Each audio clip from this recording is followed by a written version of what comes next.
AIPAC is going all in on Haley Stevens because, let's be honest, they have no choice. They cannot allow somebody like Abdul El-Sayed to win the primary election and then become a real national political figure. And I'm on record as saying that if we fully understand the machinations of our two-party duopoly that exists before us, and clearly it's a system that has to die, keep in mind that if Saeed is able to win the primary election, which right now my gut feeling tells me he's going to win, and the reason I believe that is because I believe Haley Stevens is just an atrociously bad candidate. I actually think Mallory McMorrow would have been more viable, in my opinion, especially to the shit lips. And maybe she is, and probably would have been. Nevertheless, I do believe that Haley Stevens is somebody who nobody could genuinely get excited about, and rightfully so. And I believe that this story is important to cover because, as many of you know, AIPAC has now dumped, at a minimum, $60 million additional dollars into this race behind Haley Stevens. And if that's not enough, the Congressional Black Caucus has endorsed Haley Stevens. Now, I don't know why they feel the need to get involved in this race. I understand that Black community interest is very important in the state of Michigan, especially when we're talking about places like Flint, when we're talking about Detroit. You know, these issues matter. However, make no mistake, we cannot allow there to ever be anyone, especially those that are pumping up the two-party system, to get away with continuing to prop up a system that is predicated on corporate special interest money, whether it be Israel, big oil, big pharma, you name it. They all want you to pretend like this is not directly affecting our daily lives, especially when they choose candidates strictly based on whether they're in the pockets of those major entities that not only run our country, but frankly run the world. And so now we're faced with a real prospect of, are they going to do everything in their power to kneecap El-Sayed? And the answer is yes. Even if he were to win the primary, I do believe that the Democratic establishment, without question, will sabotage his campaign and work relentlessly behind the scenes to get Mike Rogers elected as the next GOP senator from Michigan. And that would be an unbelievable turn of events. As we have said before, and we'll say again, I am not convinced that there is going to be any way to stop Susan Collins now in the state of Maine after what they pulled with Graham Plattner. And that's not to say that Plattner did not have skeletons in his closet or legitimate allegations brought against him. But that's what the legal process is for. Mob rule, there's a reason why we're a constitutional republic. So things like that should not be able to happen. In the Democratic Party, it happens all the time. And now you're going to find out how much the Democratic establishment truly hates working people if Saeed is able to pull this off. Now, as we know, he has done a couple of rallies with Bernie and AOC over this weekend so far. I believe he's got a couple of more tomorrow. I'm not going to disparage him in any way for choosing to go down that path. I think it's a smart move because, frankly, not even so much AOC, but Bernie Sanders is very popular in Michigan. I mean, everything really changed in 2016 when he endorsed when Bernie won the Michigan primary in 2016, that's when I thought he could win. I actually thought he could pull it off. Little did we know that the Democratic establishment would go to the lengths that they went to ensure not only that Bernie would get kneecapped and lose, but that it inevitably would lead to the election of Donald Trump. And they are prepared to do it again, perhaps at the Senate level. But it proves that if you think, and this is a message to Ro Khanna in particular. If you think you can become the presidential nominee of the Democratic Party and not be backed by corporate special interests, you're on your own, pal. And so would everybody else be wise not to support that initiative, because we know how this game ends. We know how superdelegates operate. We know how corporate media operates. We know how the corporate money operates. And this is not going to change. Now, can a potential victory like this be pulled off? Yes, I think it can be, for two reasons. Stevens is that bad, and El-Sayed is that good. And so here we now see one of the key reasons why that the Congressional Black Caucus decided to endorse Haley Stevens. Yeah, it makes a lot of sense when you don't pay attention. The Congressional Black Caucus's silent partnership with AIPAC. I would say this is a pretty big deal.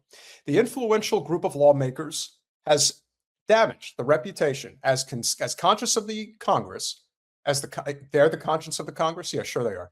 By staying silent on the Gaza genocide. And boy, oh boy, have they stayed silent.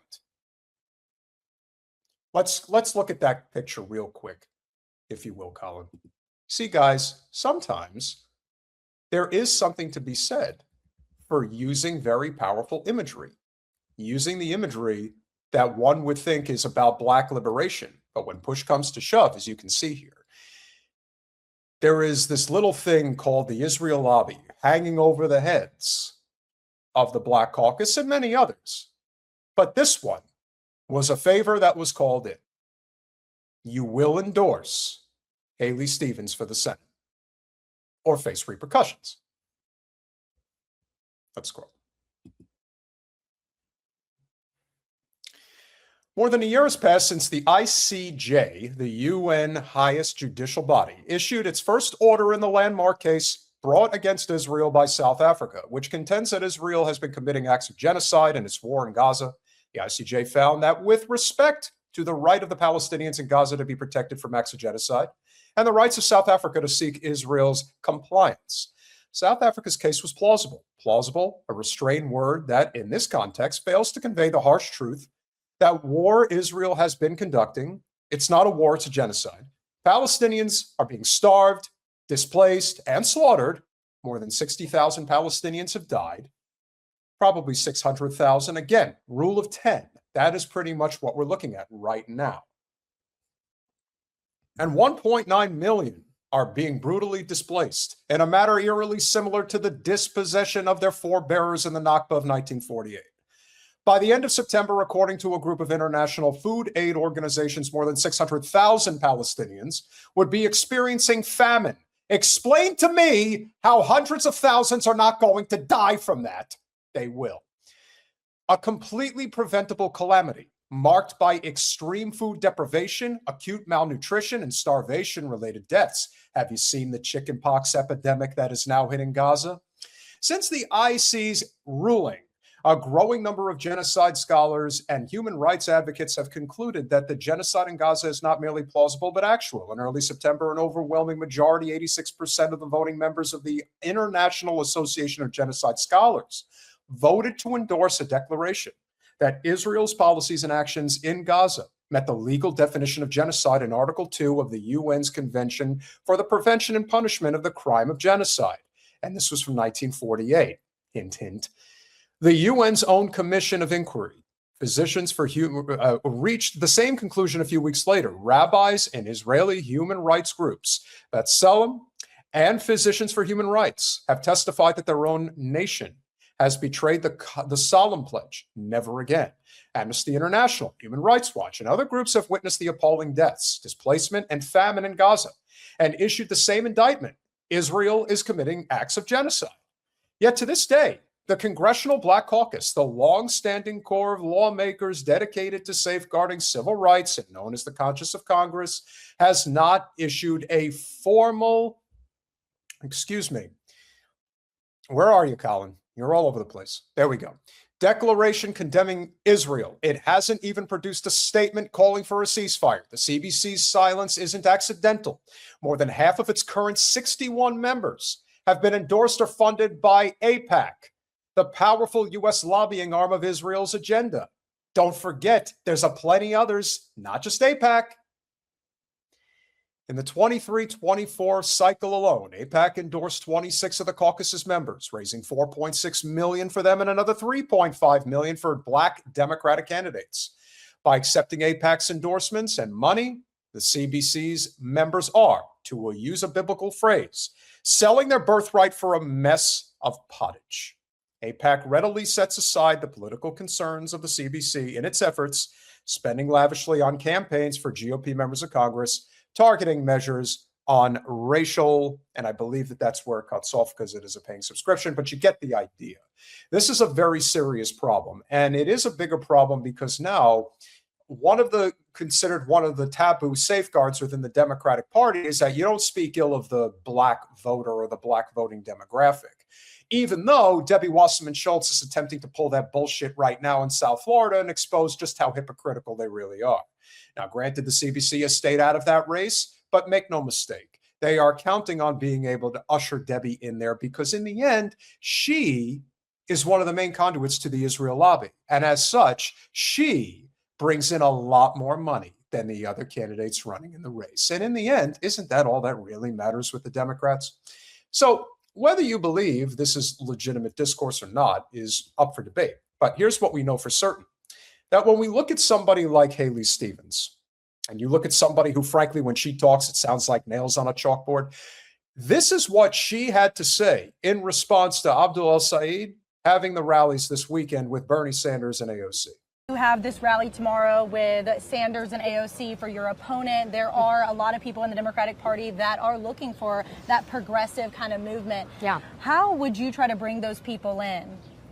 I'm just curious if, Mr. Sanders is willing to acknowledge the great work that I did alongside President Obama on the auto rescue.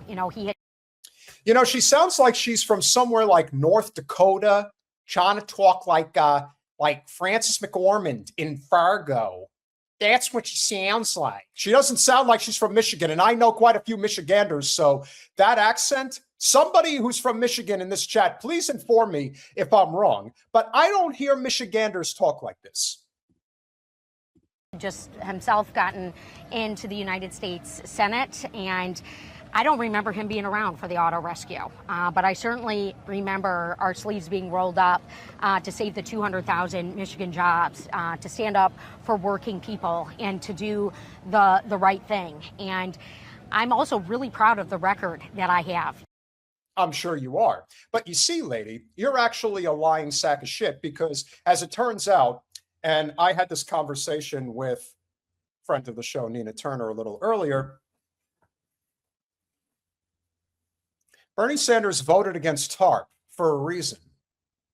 Would you care to guess what that reason was? I'm going to tell you guys what it was because I've got the notes. It turns out that Bernie Sanders did vote down the TARP initiative, but there's a reason. As it turns out, and this is going back to the bailout for the auto industry in 2009, 2010. Bernie Sanders' record regarding the auto bailouts is defined by his 2008 vote for a standalone auto bailout bill, contrasted with the subsequent votes against the broader Troubled Asset Relief Program, TARP, that ultimately provided the funds used to rescue the auto industry. 2008 standalone auto bailout. Sanders voted in favor of a standalone measure to provide $14 billion in direct aid to U.S. automakers, which ultimately failed to pass the Senate. Sounds like they had enough money right there to take care of the problem. But the TARP opposition, he voted against the massive $700 billion TARP legislation, arguing that the middle class should not be forced to bail out Wall Street billionaires for the financial crisis. Gee, that's a very inconvenient truth that Haley Stevens is certainly not going to mention. But there's more. Because the final auto rescue was funded through TARP, his opposition led to political debate about his commitment to the industry's survival. Let's be honest. If this were real free market capitalism, the auto industry would have died.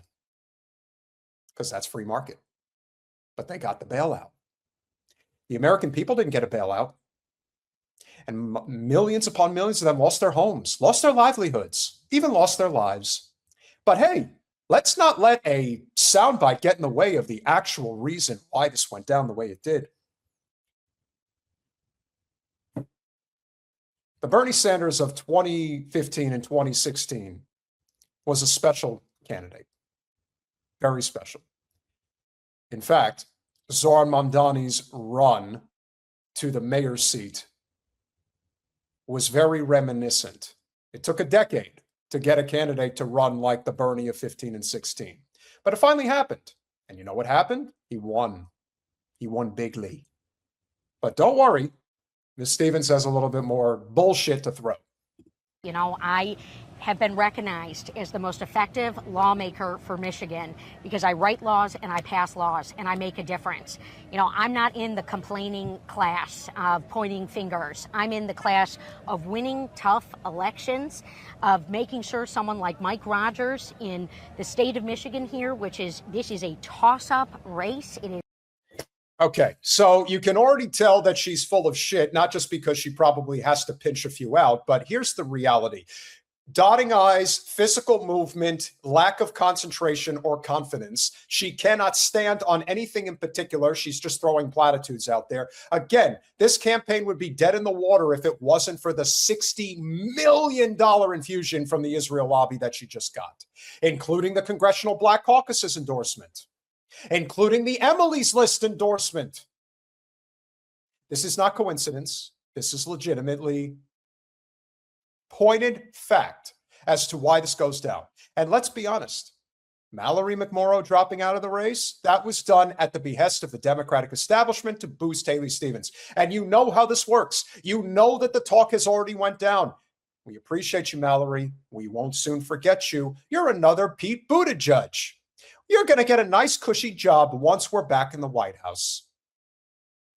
That's how the game's played. It hasn't changed, and it's not going to change. We'll finish it out. Is not a guarantee. And this is why it's frankly been so important that, you know, we go through a rigorous Democratic nominating process. We haven't seen Mike Rogers campaigning, but we have heard him saying that he wants to go to the U.S. Senate to rubber stamp Trump. He's not going to rubber stamp Michigan. He's not going to stand up for us when tariffs are wreaking havoc on our pocketbooks and our small businesses. He's not going to stand up when people are getting kicked off their health care and their utility bills just continue to go up and the billionaire class gets to run away with everything while we all pay more. He's not partnered with my friend Joe LaRussa, who's not even in necessarily a partisan role.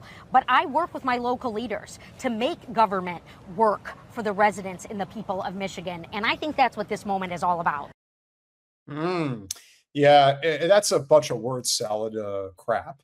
But as you can see, there is a reason that this goes down the way that it does. And there is this is actually kind of funny, but I want you all to see exactly what her yard signs look like. This is unbelievable. Stick it to them. Oh, yeah, she's really sticking it to just about everybody. I mean, this should not be lost on anyone. It's almost like a fuck you right to your face. Stick it to them. Yeah, stick it to the working class, which are going to suffer mightily if they're foolish enough to support you. I certainly hope they don't. But this is a really bad look. Like an incredibly bad look. But I wouldn't expect anything less from a campaign that does not know what they're doing. So, be it as it may, they're going to continue to wheel her out and presume that she is capable of doing this. I don't believe she is. I think she's like I said, a pretty lousy candidate in a lot of ways. And if you're going to do a sign like this, hey, have at it. That's the plan, Mehdi. That's what we want to do. We definitely want to stick it to her. That's what we're trying to do. I did have Colin, do me a favor. I am having an internet issue right now. I'm not able to send you anything. I thought that this clip that I had sent you earlier and went through, it turns out that it didn't. There was a clip of Abdul El-Sayed with Jake Lang. It's like a minute long. I definitely want this. I want people to see the difference between a candidate who understands what it means to actually be a leader and be somebody worth supporting versus the bullshit that's in front of us with somebody like Haley Stevens. I think it is a sort of a seminal moment if you can elect a Muslim to the U.S. Senate in a state like Michigan, no less. I mean, you could say what you want about Dearborn being the largest Muslim population in the United States, but Michigan is a swing state. It's a controversial state. And to even have the prospect of him being elected, and the numbers bear out that he's in a pretty good spot. And as I said, I believe he's a very good candidate. And I believe the fact that Haley Stevens is very bad, that's a big deal. Yeah, that's it. Okay, so I missed it. So we do have it. Okay, so I want you to see the difference between a good candidate and a lousy candidate. Here's what a good, if not a great candidate does. Persecuting me. We're gonna clap him out.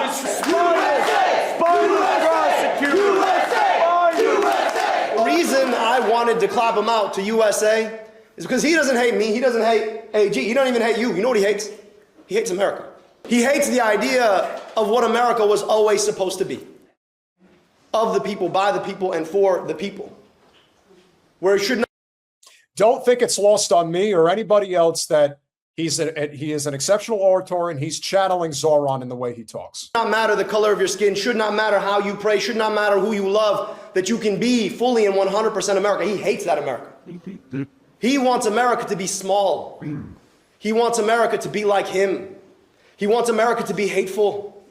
He wants America to be a place that does not include. And every day that we go out there and we knock on those doors, we make an argument about what America actually is.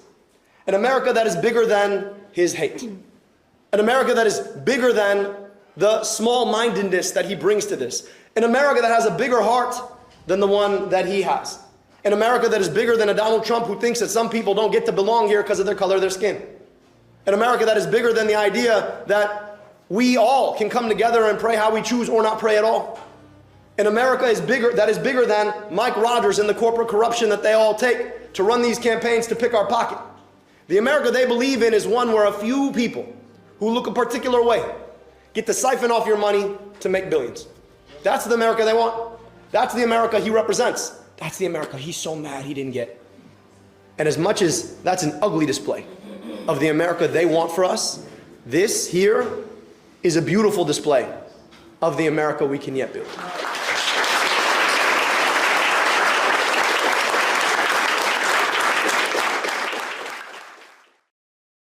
I think he's really good. And in the end, what I and Jen had said regarding Zoran when he was running, way before anyone was catching on, I said, he's got something. There is this inherent capability that when you're on the stump, when you have the ability to inspire, and Abdul El-Sayed has the ability to inspire, and that's why he's trending to win. Haley Stevens doesn't inspire anybody other than corporate donors, because they know she's a puppet and will do what she's told. It would almost be too fitting for her to be taken out this way because of the way she got in the first place, the way that she upended Andy Levin when all of the Zio scum came in behind her then, because Andy Levin, who is a liberal Zio, wasn't pro-Israel enough. He actually condemned what was going on. It's amazing how this all comes full circle. Sometimes the arc of history takes a while to get to, but we're getting there. We're getting there.